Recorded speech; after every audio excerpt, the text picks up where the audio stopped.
இது பாரம்பரியமான நிகழ்வு, கல்யாணத்துல தாலி அணிகிறாங்க, அதை கூட காரணமா இருக்கும்னு சொன்னாங்க. இதே தமிழ்நாட்டில் ஒரு 15 ஆண்டுகளுக்கு முன்னாடி சொல்லி புர்கா அடிமை சின்னன்னு சொல்லல, இஸ்லாமிய பெண்கள் போடக்கூடிய புர்கா அடிமை, தாலியே கட்டாத கிறிஸ்தவ பெண்களை கூப்பிட்டு வந்து கழுத்துல ஒரு மஞ்சள் கயிறை கட்டி கட் பண்ணி தாலி அறுப்பு போராட்டம் நடத்திட்டான்னு சொல்றான்.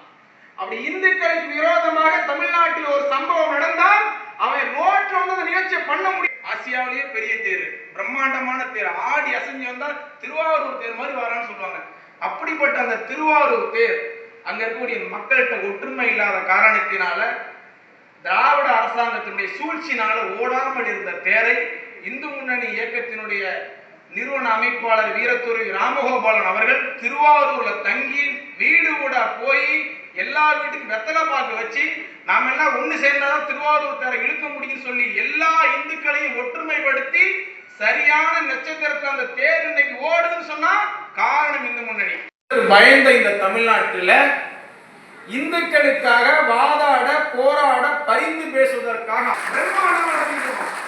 எந்த விநாயகர் அவமானப்படுத்தினானோ இன்னைக்கு அந்த விநாயகர் இல்லாத தெருவே தமிழ்நாட்டில் கிடையாது. அப்ப தமிழ்நாட்டில் எதை அதை முடித்து காட்டிய இயக்கம் இந்து முன்னணி. இன்னைக்கு நெத்தி நிறைய திருநீர் போட்டுக்கிட்டு ஒரு ஹிந்து ரோட்ல தைரியமா நடந்து போறான்னு சொன்னா காரணம் இந்து முன்னணி. ஒரு ஊர்ல போய் சொன்னோம், பெண்கள் கோவில் இல்லாத ஊரில் குடியிருக்க வேண்டாம் ஒரு பழமொழி எல்லாருக்கும் தெரியும். இதே கோயில்ல பிரம்மாண்டமான கோயில் இருக்கு, ஆனா உள்ள சாமி இல்ல. இஸ்லாமிய ஆட்சியில சாமியை சேதப்படுத்துவாங்கன்னு சொல்லி அங்க இருக்க இந்துக்கள் சாமியை கொண்டு போய் சத்துவாச்சாரிங்கிற ஊர்ல வைக்கிறாங்க. ஹிந்து முன்னணி அங்க வீட்டு சிவலிங்கத்தை பிரதிஷ்டை பண்ணணும்னு, ஆனா யாராலையும் முடியல. ஆனா ஹிந்து முன்னணி முடிவெடுத்துச்சு, சாமி இல்லாத வேலூர் கோட்டைக்குள்ள ஜலகண்டேஸ்வரரை பிரதிஷ்டை பண்ணணும்.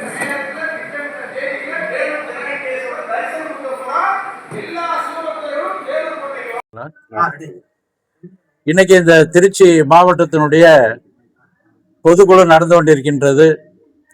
இது மாதிரி பல்வேறு மாவட்டங்களில் பொதுக்குழு நடந்து ஜூன் 21 திருநெல்வேலியில் மாநில பொதுக்குழு நடக்கின்றது. இந்துக்கள் மத்தியில் ஒரு மிக பெரிய எழுச்சி இப்போ உருவாயிட்டு இருக்குது. அதனுடைய விளைவுதான் எல்லா மாவட்டங்களையும் பொதுக்குழு நடக்கின்றது. காரணம், நாம் தொடர்ந்து இந்து விரோதி தோற்கடிக்கணும், இந்து விரோத அரசாங்கத்தை தோற்கடிக்கணும் அப்படின்னு தொடர்ந்து குரல் கொடுத்துட்டு இருந்தோம். அந்த வகையில் நாம் வெற்றி அடைஞ்சிருக்கின்றோம். அந்த இந்து விரோத கூட்டணியை தோற்கடிச்சிருக்கோம் அப்படிங்கிறதுல இந்துக்களுக்கும் இந்து முன்னணிக்கு பெரிய மகிழ்ச்சி, ஒரு பெரிய புத்துணர்வு வந்திருக்கின்றது. இப்போ இருக்கக்கூடிய அரசாங்கமானது, நம்முடைய முதலமைச்சர் அவர்கள் நாங்கள் எல்லா மதத்துக்கும் சமமாக நடப்போம் அப்படின்னு ஒரு வாக்குறுதி சொல்லியிருக்கார். அதிகமான பேர் கிறிஸ்தவர்கள் இருந்தாலும் கூட மத வேறுபாடு இல்லாமல் நடப்புன்னு சொல்லியிருக்காங்க. இந்த அரசாங்கத்துக்கு நம்ம கொஞ்சம் பொறுமையாக நேரம் கொடுக்கணும் அப்படிங்கிறத நம்முடைய கருத்து. இப்போதைக்கு 2-3 அறிவிப்பெல்லாம் பார்த்தா நல்ல அறிவிப்பாக தான் இருக்குது. தொடர்ந்து ஒரு மதம், எல்லா மதத்துக்கும் ஒரே மாதிரி மதசார்பற்ற நாடு எப்படின்னு சொல்கிறோமோ அது மாதிரி நடக்கணும் அப்படிங்கிறத நம்ம இந்து முன்னணி வேண்டிக்குது. அதனால் இந்த புது அரசாங்கத்துக்கு நம்முடைய இந்து முன்னணி சார்பில் ஒரு வாழ்த்து தெரிவிச்சுக்கிறேன்.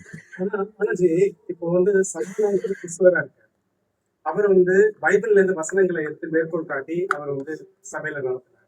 அடுத்து பாத்தீங்கன்னா இஸ்லாமிய அமைச்சர் பதவி இருக்கும்போது துவா ஓதுனாங்க. ஆனா நம்முடைய இந்து சமயம் சார்ந்த பகவத்கீதையோ இல்லைன்னா திருவாசகத்தையோ பேசினா தவறுங்கிறாங்க. உடனே சனாதனத்தை இழிவா பேசுறாங்க. இதை இது வரைக்கும் முதலமைச்சர் கண்டிக்காம இருக்காரு. இல்ல, பல்வேறு வகையில இன்னும் அதுல மாறுபடுது. சனாதனத்தை பத்தி ஒரு சட்டசபையில எதிர்கட்சியினுடைய தலைவர் பேசியிருக்காரு. முதலமைச்சர் கண்டித்து இருக்கணும் அப்படிங்கிறத நம்முடைய கோரிக்கை.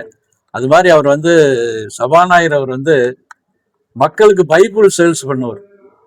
அவர் என்ன சொல்றது, ஒரிஜினல் கிறிஸ்துவன்னு சொல்லாமா, உண்மையான ஒரிஜினல் கிறிஸ்துவராக இருக்காரு. இப்போ சபாநாயகர் அப்படி அவர் அதை சபாநாயகர் பொதுவாக எல்லாத்துக்கும் பொதுவாக இருக்கணுங்கிறத நாம் விரும்புகிறோம். அதை ஏதோ அந்த இடத்துல சொல்லிட்டாங்க கூட மறுபடியும் அதை மாற்றிக்கிறது நல்லது அப்படிங்கிறத நான் நினைக்கிறேன். ஏன்னா இதுக்கு முதல்ல இருந்த சபாநாயகர் கூட பெந்தகோஸ்தினுடைய ஒரு கூட்டத்தில் போய் நீங்கள்லாம் ஜெபம் பண்ணனால தான் நாங்கள் ஆட்சிக்கு வந்தோம்னு சொல்லியிருந்தாரு. நாம் தொடர்ந்து அதை கண்டிச்சுட்டு இருந்தோம். இந்த நிலைமைக்கு இவரும் போயிடக்கூடாது அப்படிங்கிறத நாம் சொல்கிறோம். அது மாதிரி எங்கள் பெரும்பான்மையானவங்க, பெரும்பான்மை இல்லை, சில அதிகமான பேர் கிறிஸ்துவனாக இருக்கிறாங்க. அதை மாற்றிக்கணும் அப்படிங்கிறத நம்ம வர்ற காலங்களில் தான் அவங்களுக்கு எப்படி நம்ம எதிர்பண்றது என்னங்கிறத நம்ம சொல்ல முடியும். நம்முடைய இந்து அறநிலைத்துறை அமைச்சர் தொடர்ந்து கோவில்களுக்கு அதிரடி விசிட் போடுறாரு, ஆய்வுகள் மேற்கொள்றாரு, அங்க நடக்கக்கூடிய தவறுகள்லாம் தட்டி கேட்டு இதை பத்தி உங்களுடைய அபிப்பிராயம் என்ன? இல்ல அது மாதிரி போனா நிச்சயமா நம்ம பாராட்டலாம். அது யாரா இருந்தாலும் கூட பாராட்டலாம்.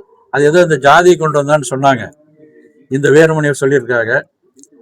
நம்முடைய ஜெயலலிதா அவங்க அந்த சமுதாயத்தை சேர்ந்தவங்க, வீரமணி சொல்லக்கூடிய பிராமணர் சமுதாயத்தை சேர்ந்தவங்க தான் முதலமைச்சர் இருந்திருக்காங்க.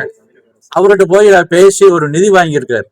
அப்ப எப்படி படம் அப்படின்னா அதெல்லாம் வந்து ஒத்துக்கிறாரா, எப்படி அதை கண்டிக்கிறாரு, இப்படி ரெட்ட வேஷம் போடுறாரு. அதனால வீரமணி நாம கண்டிப்பா கண்டிக்கிறோம். ஏன்னா அவர் இந்து விரோதி.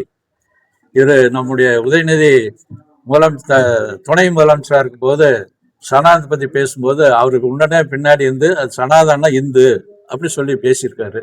அதனால அவரை ரொம்ப வன்மையா கண்டிக்கின்றோம். அதே போல திமுக சேர்ந்த ராசாவும் தொடர்ந்து இந்து மதத்துக்கு விரோதமான கருத்துக்கள் சொல்லணும், பெண்களுக்கு எதிரான கருத்துக்களை பேசுறதுமா தொடர்ந்து பேசி வர அவரை வந்து திமுக யாருமே இதுவரைக்கும் கண்டிக்கல. திமுக கட்சியானது முழுக்க முழுக்க இந்து விரோத கட்சி தான். நாம என்ன தொடர்ந்து அதை சொல்லிட்டு இருக்கோம். ரம்ஜானுக்கும் வாழ் சொல்லுவாங்க, பக்ரீத்துக்கு வாழ் சொல்லுவாங்க, கிறிஸ்துமஸ்க்கு வாழ் சொல்லுவாங்க. கட்சி அலுவலகத்திலே விழா கொண்டாடுவாங்க, கிறிஸ்துமஸ் விழா கொண்டாடுவாங்க, ரம்ஜான் விழா கொண்டாடுவாங்க, எல்லாம் நடக்கும். இந்துக்கள் விநாயகர் சதுர்த்திக்கு வாழ் சொல்ல மாட்டாங்க. இப்படியானது தொடர்ந்து அது அவங்களுடைய பழக்கம். அதனால அங்க இருக்கக்கூடிய அமைச்சர்கள்லாம் ஒரு ஊக்கம் கிடைக்குது. பொன்முடி பேசியிருக்காரு இந்துக்களை கேவலமா, அது மாதிரி ராசா பேசியிருக்காரு. டிஆர் பால் அவர்கள் நான் பல கோயிலை இடிச்சிருக்கேன்னு ஓப்பன் மீட்டிங்ல பேசியிருக்காரு. அந்த கட்சியில் இதெல்லாம் பேசுனாலதான் இப்ப மக்கள் காணாம பண்ணி போட்டாங்க. இன்னும் இருக்குதும் சேர்ந்து காணாம தான் போய் இப்படி சொல்லிட்டு இருக்காங்க. அதேதான் சார். இப்ப KN நேரு முன்னாள் அமைச்சர் KN நேரு நன்றி தெரிவிக்கிறதுக்காக போகும்போது ஆழ்வார்தோப்பு பகுதிகளில் இருக்கக்கூடிய இஸ்லாமிய மக்களை பார்த்து நீங்க எல்லாம் போட்ட 3500 ஓட்டுனாலதான் நான் ஜெயிச்சேன், அதனால என்னைக்குமே நான் சிறுபான்மையினருக்கு ஆதரவா தான் நான் செயல்படுகிறேன் அப்படின்னு. இது தொடர்ந்து அந்த திமுக எல்லாருமே சொல்ல வேண்டியது. இப்ப ஜெயிச்சதையும் கூட நீங்க பாத்தீங்கன்னா முஸ்லீம் எங்கெல்லாம் அதிகமா இருந்து ஓட்டு போட்டிருக்காங்களோ அங்கெல்லாம் திமுக ஜெயிச்சிருக்குது. நீங்க அதெல்லாம் இந்த பூத்துல பாத்தீங்கன்னா ஒரு 600 பூத்து இருக்கு அப்படின்னா கிட்டத்தட்ட 550 ஓட்டு இவங்க முஸ்லீம்கள்லாம் இந்த திமுக போட்டிருப்பாங்க. இந்த டிவிக்கு வந்து ஏதாவது ஒரு 20 ஓட்டு வாங்கியிருப்பாங்க, பிஜேபி 2 ஓட்டு 3 ஓட்டு வாங்குவாங்க. இது வந்து அந்த முஸ்லீம் முழுக்க இன்னும் அந்த திமுக பக்கம் இருக்கிறாங்க. எங்கெல்லாம் அவங்க எல்லாம் ஒன்னா ஓட்டு போட்டிருக்காங்களோ, இப்போ பல்லவெட்டி இந்த மாதிரி நம்ம சேகர் பாபு ஜெயிச்சிருக்காங்க, அது திமுக ஓட்டு அளவுன்னு சந்தேகம் அவர் சொல்றது இல்லை. முஸ்லீம்னுடைய ஓட்டை போட்டதுனால தான் இதே வந்திருக்காங்க, இன்னும் வந்திருக்க மாட்டாங்க.